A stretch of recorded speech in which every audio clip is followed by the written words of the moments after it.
Hey, what's going on, everybody? Welcome to another Addicted Fishing podcast.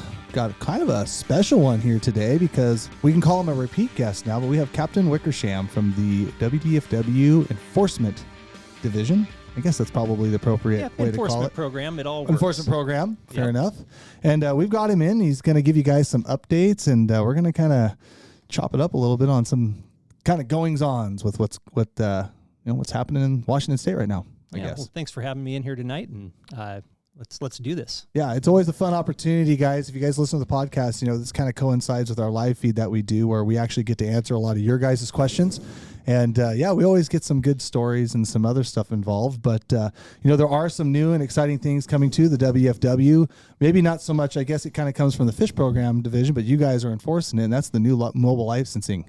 That's finally going to come to bear next year. Yeah, so this has been an on again and off again process for the last couple of years. Actually, I think it was like 2022 or 2023 when we started this, and then just due to a number of issues, it stopped. And then this last summer, it was back on again. We've been working through it. And so the new mobile licensing program, there's going to be dedicated apps that are coming out from the agency. One of them is called My WDFW, and the other one is actually integrated into Fish Washington. And so it's going to be able to take on all of the licensing and tagging catch record card needs that we see in the field from our paper licenses. So a lot of really great technology coming out. The crew up in Olympia and with our contractor have done a great job of building the application out, and I think the public's going to like it when they use it. Nice. I mean, it's convenient. It's so crazy because like this mobile app stuff, like I remember just for like Florida, for instance, I was getting off the plane and like, just with how, these phones are obviously connected to our lives and stuff and how they can advertise. Like I'm getting off the plane and all of a sudden I look at my Facebook feeds. I'm waiting in line somewhere trying to check a bag or get a bag or whatever. Look, all of a sudden, welcome back to Florida. Do you need to purchase your Florida fishing license again? So there'll be some neat things and some good reminders. And it's obviously a good way to keep people up to date too, just like the Go, Fishing Washington app and stuff like that too. Yeah, we're definitely trying to leverage our technology. I know leverage is one of those buzzwords, so I won't say that again, but we're trying to find ways of using what we have right now to make the user experience in the field better for all of our recreational enthusiasts. And so whether that's getting a fishing license, a hunting license, using your vehicle use pass, trying to make it more accessible to everybody and easier to use so that you're not caught in just a paperwork nightmare of forgetting your license at home. If you're mobile, you have options in the field, and I think that's going to be great for everybody. Yeah, is this going to include discovery passes too? Not that I know of right now. Dang, because those stupid passes, I swear I buy like 3 of them a year and I lose them. Right? You know what I'm talking about? Like I hate the fact that those are not electronic yet. Well, it's funny when we go, we work a number of contracts with other agencies and partners, and we'll go up to some of these parking areas, maybe even on our own property. And just to your point, we'll see people that have gone all out and they have their Northwest Forest Pass and they have their Oregon Lands Pass and they have Washington Fish and Wildlife Vehicle Use Pass, and just they're all laid out on their dash nice. So it's almost like pick and choose whichever ones you want. So it is complicated. We got them all. But at this point, the Vehicle Use Pass obviously will work on our agency lands. There's going to be ways that you can use that with your mobile license. You still have to write something down, but Discover Pass at this point, I don't think it's part of the mix for our licensing program. Well, I'll keep continuing to buy 3 of those a year, I guess, as we as we go forward. But you'll be able to tag deer, elk, salmon, everything. That's correct. It'd be so nice. The accessibility, like you said, it'll be bar none. Yeah, and so I think the other important thing for a lot of your viewers and listeners is that we're using the same company that Oregon uses. So the user experience, if anybody fishes the Columbia or fishes Oregon waters and they've used that mobile license there, ours is going to be a very similar experience, at least on the My WDFW app side. On Fish Washington, it's really streamlined. I really like it. It's great too because like if you're on the Columbia River, this only applies to us, but like for the angler that left his catch record card, or the biggest hang up that I'd always see with new anglers, because they're buying a license and going on a fishing trip, is when they used to go online and try to buy a WDFW license, and they can buy the license but they can't get the tag until 10 days in the mail. Yep. And it's like they missed the giant red writing. And this is, keep in mind, after I think I've talked to you about this before, after you've told them, and it's like, well, now you get to pull out your phone and buy an Oregon app because it's on your phone. So at least Washington will be able to be able to recoup some of those errant mistakes that some of these guys, because sometimes at 5 a.m, good luck trying to buy a license. Yeah, that will be nice. because I definitely had that happen a few times this fall. It's crazy how many times that happened, but at least now they can download an app and give you guys another whatever daily license, $28, $25. But anyways, also, so we're kind of right now in the midst of, so that's really good to hear for 2026, but we're kind of in the midst of a bunch of flooding and stuff right now. And I see if you guys following along, if you guys aren't missing the gem of a Facebook page from the WDFW Enforcement page, like I love reading that because you guys always have good stories, good interactions, and then obviously kind of like the I kind of compare them to like the Florida man stories. You know what I'm talking about. You see a lot like Florida man stories, but then you'll get this guy like you guys contacted, and he jumped in the river and he swam across, and he had 14 dead deer or something, just whatever. Absurd. Just another day in the life of a game warden. The 9 days. So tell us a little bit about. I've been seeing on there you guys are dealing a lot with these floods right now, and it's really kind of a pain. But tell us what some of your guys are doing right now. Probably 10 or 15 years ago, our agency and specifically the enforcement program looked at how much we're on the water and said, maybe we should put together a swiftwater rescue team. So a couple of the officers that I've worked with worked really hard to put this team together. We got all the equipment, the training, ropes training. When you think of technical water rescues, our number of staff from across the state got that training. And there was the Oso mudslides a number of years back that happened, or the Oso mudslide. Our staff responded to that and were there for quite a while because we had some of the only equipment that was usable to get into that environment. Well, just so happens that we have a lot of boats and technical experience on the water. And when we have flooding events, in particular, like what we're seeing in north of the Seattle area right now, we have the skills and the equipment and the personnel to go up there, respond, save lives, and help those communities. So we have had, I think, 10 or 12 officers in the area. They just came back yesterday that had been helping emergency response crews with those responses, getting people out of their homes. I think I read yesterday that there hasn't been a fatality up there yet from this, so that's really good. But just so much property damage, and I'm just proud of our officers for going up there and being part of that response, helping those communities and providing a service that we really have the technical expertise to do. Yeah, I mean, you can pull everybody from the state and whatnot. I mean, it could be down here tomorrow, unfortunately. I mean, it's just kind of the way of the world as people keep building houses in floodplains and whatnot and having levees break. I mean, it's pretty monumental up there. I think if not historic on the Snoqualmie? Yes, Skagit. The Skagit, excuse me. Yeah, it was like the highest level it's ever been recorded to be. Big. Yeah, it was. I think it exceeded the 100-year floodplain, if I remember right, talking to one of the sergeants that was up there yesterday. Wow. So, yeah, really bad. There's still water there. They got more rain last night.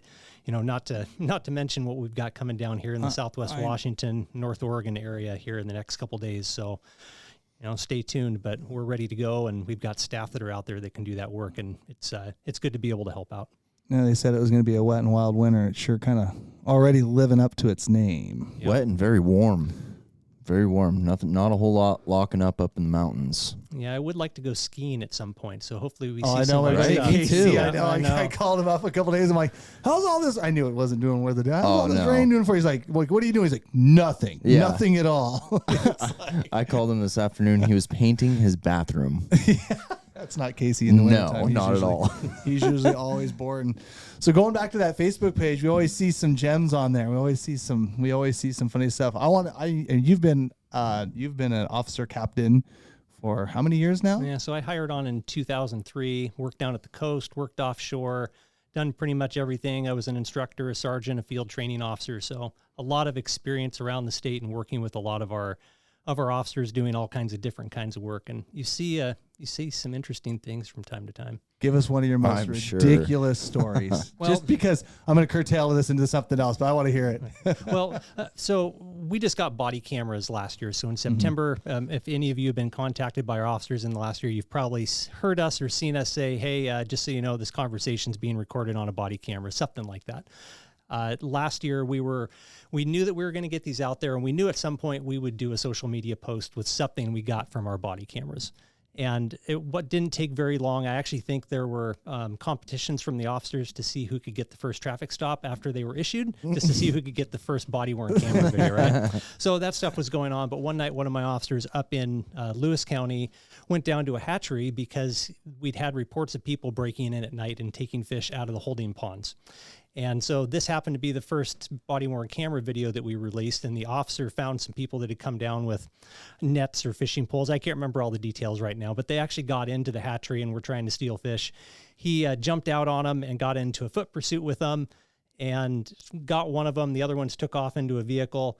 And when he walked up to the road with this one young person that he had taken into custody, the truck came back and almost ran the officer down. And when they went by, he pulled out his knife and he punctured the tire to flatten it. And so this was all on body cam video. So that was the first body cam video we put out. Wow. So that was I think that was in September, but maybe it was early October of last year. So I think it's still on our Facebook page that's out there, but I never saw that one. I did hear about, I mean, hatchery break-ins actually happen. I mean, not quite often, but often enough to where I've heard, you've heard about it happening. People like show up, but it's like, don't people realize like other people live there? Like to monitor the pumps and everything, and it's I don't know, but this one it was 2 o'clock or 3 o'clock in the morning. It was really late, and the officer just said, I'm going to go down there and sit there and do some reports and just wait and see what happens. Sure enough, they showed up, and he was in the right place, and wow, they wound up actually catching everybody and taking all of them into custody that night. So it was what a baller! Yeah, good on that so officer. it was not a great night for the suspects with going to jail that night, but there was some other stuff that went on, and stuff like that just happens when you least expect it. But I'm proud of my officers for being out at weird hours to be able to find that stuff, right? And that's the important part about what our job is we're not scheduled. We don't work an 8 to 5. Sometimes we do, and then other times we don't, because we're trying to respond to the needs of the resource and the calls for service we're seeing to be in the right place at the right time. So you just never know where you might see one of us. Yeah. Oh, yeah. And fishermen are, they're 5, in the summertime, it's light at 5 a.m. I mean, we're out there in the morning. That is definitely like not a 9 to 5 kind of thing. Yeah, no. What do you guys, what do you think about, we're seeing, one thing I always see on that Facebook page is, like a lot of like crabbing and shellfish violations. I mean, it seems like that's like just a real prevalent thing in the Puget Sound. You ever see anything like that along Columbia, down in Willapa Bay? Because, I mean, we see a lot of that. I mean, I guess. Well, in terms of violations, yeah. I mean, you see it wherever you go. I think the fact with our body cams recording it now, because we're required to use it on every contact, and it's actually turned out to be quite the boon for us to always have them on. People kind of expect it now, but just the things you pick up that maybe weren't expecting to see and getting it on video, it's very good evidence at the end of the day. Puget Sound is such an interesting place for shellfish. You have a concentration of people, you have a limited resource, especially around Puget Sound crab, and so there really is this attention to trying to get people's catch while the season's still open before a quota is met, and that just brings out some bad behavior from people. And so, yeah, we have it everywhere. I mean, just thinking off the top of my head here, down to Willapa Bay when I was there around shellfish. It was a huge area for steamer clams and cockles, crab. And there was a place called Tokeland. And it was always fun in the summer to go down and sit at Tokeland at 2 or 3 in the morning. And people would just show up from the Seattle area and start taking every single crab they caught in their pots. It didn't matter how small they were, whether they were male or female. And it was just a revolving door. It was never the same person. It was just different people every single time. So it just shows you that our presence in the outdoors is helping you protect those resources, because if we weren't there trying to stop people and at least get the message out, have some deterrence, we probably wouldn't have a lot of resource left. Yeah, it would just keep going and going and going. Yeah, so in talking about that, because one thing that I always kind of hear about too is like you talk about that revolving door, and then of course we know just from some of the rivers that we fish on, like with the salmon snagging. And I understand that, enforcement is a limited resource, but it's almost like you talk to people just in the area and they could just go up there any day of the week and arrest 20 snaggers, like every single day. And we know you guys are up there. Like we hear about it, we see it, like we see you guys up there as well too, just, when we're on the river and stuff. But maybe is there anything you can address to the people? Because like you guys are out there, but at the same time, you can't be everywhere all the time. Yeah. Well, one of the interesting things is I think maybe one person snagging is not the level of snagging that we would probably be able to enforce. So we've got that going on. But often when people are saying, hey, they're snagging there every day, the fact is, yeah, I'm sure they are. And we try to hit the high points and the spots where we know a lot of that activity is happening all the time. But it's also important for us to be other places where maybe there's not a huge mass of people at just one time, because we need to be patrolling other areas to make sure we're protecting the entire ecosystem, that entire resource.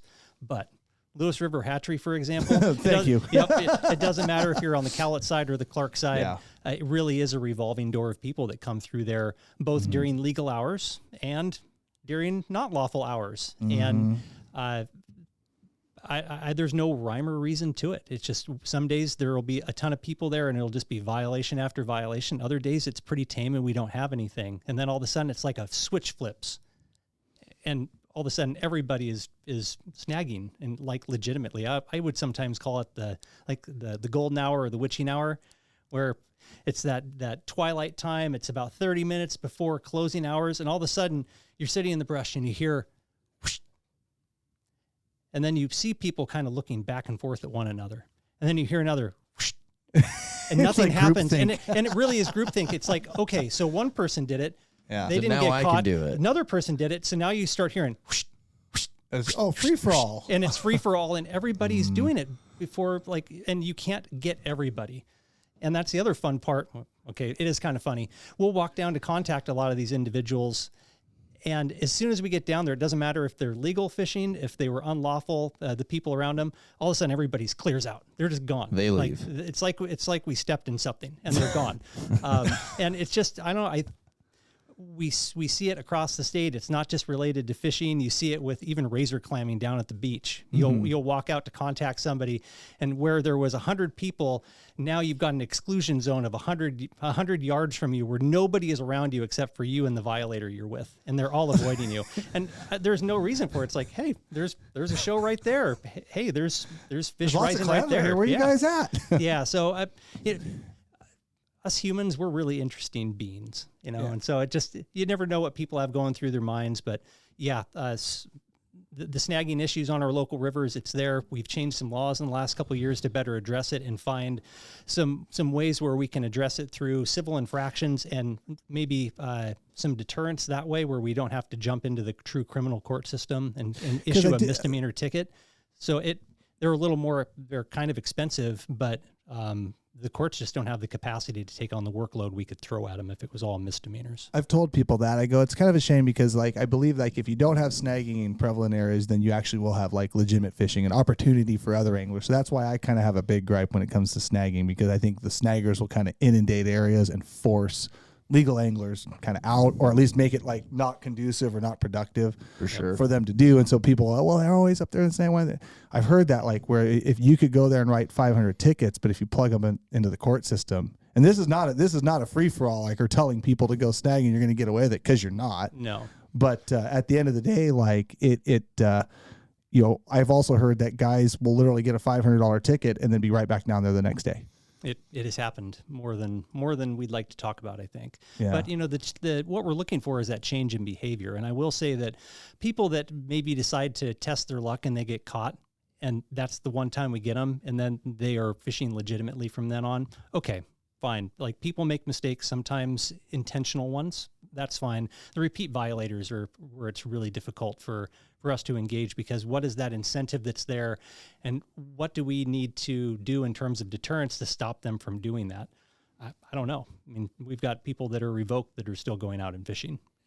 I mean, at some point we just have to start taking them to jail. What about in some of those high traffic spots, like a bobber only rule? Well, so I was actually just thinking about that. So one thing I think the agency has tried to do to discourage or change people's behavior, because a lot of these are sportsmanship rules, it turns into snagging because they're just trying to get that competitive edge. They want the fish.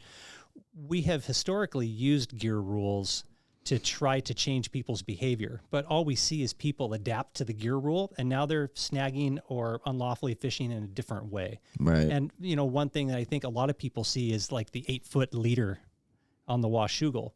It's not necessarily unlawful to use it that way, but it's the manner and method that people then use it. So they're all sight fishing. So there's nothing about the fish trying to take the hook voluntarily. Mm-hmm. They're just looking in the water, and as soon as they feel a bump, it had nothing to do with the fish wanting to take that hook.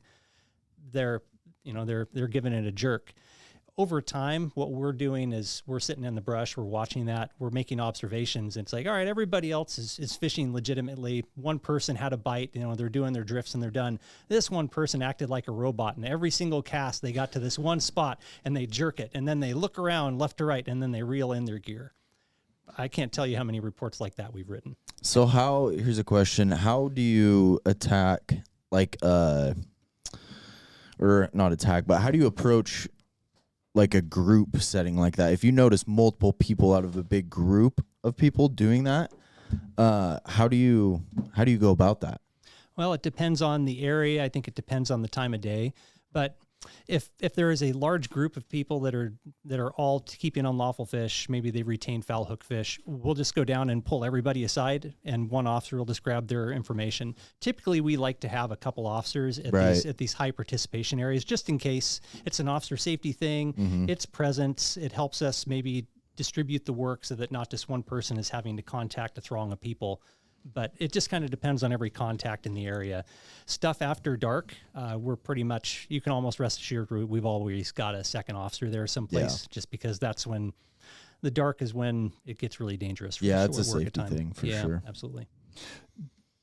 You touched like how anglers adapt from the bobber thing. Like, I mean, have you seen like success with that? Like, I'm just going to say it, like on the lower Nacelle and the fall Chinook fishery. I mean, is that something that could be applied, or is there something out there that you would like? I mean, I understand like you are not, the rule writer and everything's got to go through, state law and legislation and whatnot.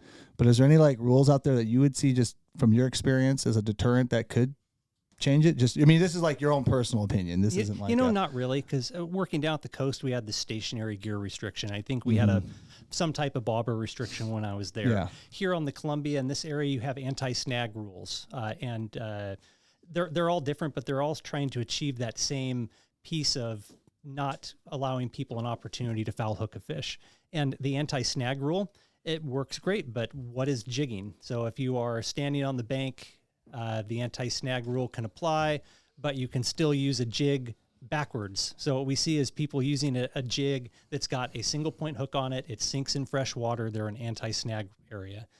If they're on the main stem Columbia, it would need to be barbless. So let's just say that they've got completely lawful gear, but they're using the jig backwards. Usually you drop it down real fast and then you raise it up slow. No, they're going the other way. They're ripping on it, right? And so the more I think we try to regulate some of these fisheries through gear rules, I think people just learn ways to get around it. And it also makes it difficult for us to enforce them sometimes. So if there is a reason for a gear rule, 100% we're going to enforce it. But I haven't seen one that I think works any better than another. It's funny because we get that a lot, like, in a lot of our twitching videos, you'll get some guy from like, I don't know, West Texas or something like that. And he'll comment, you guys are just snagging them. And it's like, you guys should write tickets, or twitching is snagging. We've seen that, and it's like, well, no, I mean, twitching is not snagging if you're doing it right. And then, well, you're going to get a ticket. It's like, well, no, because enforcement officers know exactly what the heck they're looking for. Yep. I mean, they're, anyways, people can tell that. And so, when we've heard those arguments before, because we do a lot, when twitching came about and becoming popular, like, yeah, it can be used, obviously, like you said, up a little faster than normal, or in the wrong spot, or in the wrong, and then obviously the retention too. But people definitely can. They can use it the wrong way. Yeah. So I'd imagine even in that bobber rule, people are exploiting that too. Yeah, and there's some people out there that maybe are doing it the wrong way, but with the right intentions, and maybe they haven't had the experience to use gear right, and maybe they're standing right next to a person that's doing it unlawfully and they've never fished, and now that bad actor has now taught somebody who is entirily legal the wrong way to fish. They didn't watch any addicted videos. They must not have. No. That's the problem. Because I could tell you, man, when I was back in high school and I started going to the North Fork Lewis hatchery, I grew up in Battleground, so we just come over the hill. It's like, oh wow, this is how we catch them. Like literally, that was it. Like, this is how we catch them. Yep. And I think it's also important that we try to encourage our officers to go out and to hunt, to fish, to recreate, because it helps us be better officers when we see some of the challenges that maybe some of the sporting public might be encountering. Tagging deer, how are you going to deal with a tag when it's driving rain on a hillside and you got to drag the thing out and you're supposed to attach the tag to the body? Well, if you don't have that experience, it's just like, oh, well, it should be attached to the ear because that's what you see in all the, the online videos. Well, it doesn't necessarily mean anything. Using duct tape, putting it in a bag, just like fishing. There's ways that you fish. You understand fishing better by experiencing it yourself. And so that's something else we ask for our staff is, hey, go out and learn about these on your own time as well, so that you can be a better officer and be a better steward of the resource. And when you see a member of the public doing something wrong, you can actually give a little bit of help and maybe give them the advice so they can do it right. Fair statement. Fair, for sure. Like I said, at the end of the day, you guys know what's going on. Like, you guys have been around the block a couple times. Yes, we couple have. times or two. Couple thousand. Yeah, couple thousand. Well, let's see here. So you had a guy jump in the river. What else? Like, you got anything else like kind of wild? Like, what's some of the more? I mean, you've been around 20 plus years. I'm putting you on the spot because you had the new body cam story where the guy knifes a tire on the way by. That is wild. I'm going to go back. I am going to go back and watch that. But we did see one where a guy. Well, I mean, you can't talk about like cases that could be still like kind of going. So I just remember I can say it, but there was an interaction where I think it was on the Cowlets where the guy ran from enforcement and another guy picked him up in the boat, and then he tried to fight the guy in the boat or something like that, and they drug him around and. Not ringing any bells, but I can't say that didn't happen either. Yeah, they had plenty Not of at liberty to say. Yeah, and I get that, and I understand that. One of the most interesting things I think that we see is when we go to contact somebody that's coming in that we haven't seen them do anything wrong, and they see us and they go the other way and they dump all their catch in the water. Like, what are you doing? Like, just come in and talk to us, because now you've turned a violation that probably was going to be an infraction at the most, even though we didn't even know what they had at that point. Now they've turned it into a gross misdemeanor violation for dumping their catch and failing and refusing an inspection. Stuff like that always just makes me like, what are you doing? Come on, just come in and talk to us. We're pretty reasonable people, and if you are reasonable with us, everybody's entitled to make a mistake. It doesn't matter that maybe you're going to get a ticket, but it's probably going to be a better outcome if you're working with a Fish and Wildlife officer as opposed to completely obstructing them, because then that takes it into a whole nother level. Well, right. And every interaction that I read on that Facebook page is like, oh yeah, he made contact with Zoria, then he didn't fess up to it, and then like evidence showed and you guys found out like, oh, then he fessed up. And then he got booked. Yeah. He's like, they quickly turned that molehill into a Mount Everest. That's correct. Yep. What we're seeing in the field too is where our job as a Fish and Wildlife officer intersects with general authority at work. So I think I've said this on the show before, but we're general authority peace officers in the state. We hold the same authority as a state trooper, a county deputy, a city officer, but we have statewide jurisdiction. So we can literally go anywhere and enforce all the state laws, and then all of our Fish and Wildlife rules, some DNR rules, state parks, all that kind of stuff. So we have a lot of authority. It's just interesting how much we're having to deal with warrants, with individuals that are littering, individuals that are just not respecting the outdoors, that are coming onto our wildlife areas, into our rivers. It has nothing to do with hunting and fishing, but they're ruining that experience for others. They're trying to stay secluded and trying to stay away from people and doing an activity, and you run into them. Yep, and sometimes it's just fine, and other times we're taking people to jail. We're having to call in other officers or other agencies to address it. You just never know what you're going to find in the outdoors anymore, and I think that's not like, hey, stay away from the outdoors. It's more for us that I think the public is out there seeing a lot of these violations at times, and maybe they don't know what they're looking at. Maybe it's the rules are complicated. I won't lie about that. Like our rules for going through rule simplification a number of years ago, there's some that are still, kind of hard to interpret at times. And so the public, I think even the hunting and fishing public, look at our rules and say, these could be simpler.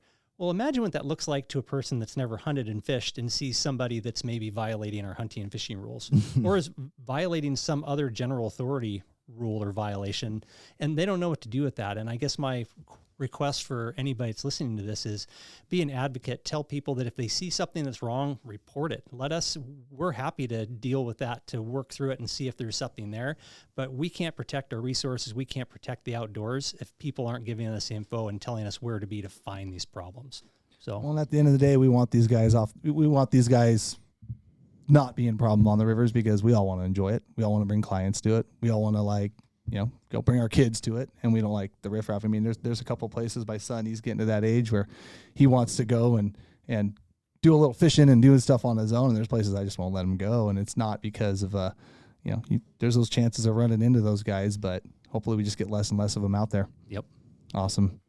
Well, we appreciate you coming in. For those of you guys that are listening to this podcast, we're going to have Captain Wickersham to answer your guys' questions on the live feed. He'll be available on our YouTube channel for a week or so afterwards, but we better get to it. So appreciate you coming in, and let's get going here live. Sounds great. Thanks for the opportunity. All right, thanks, man.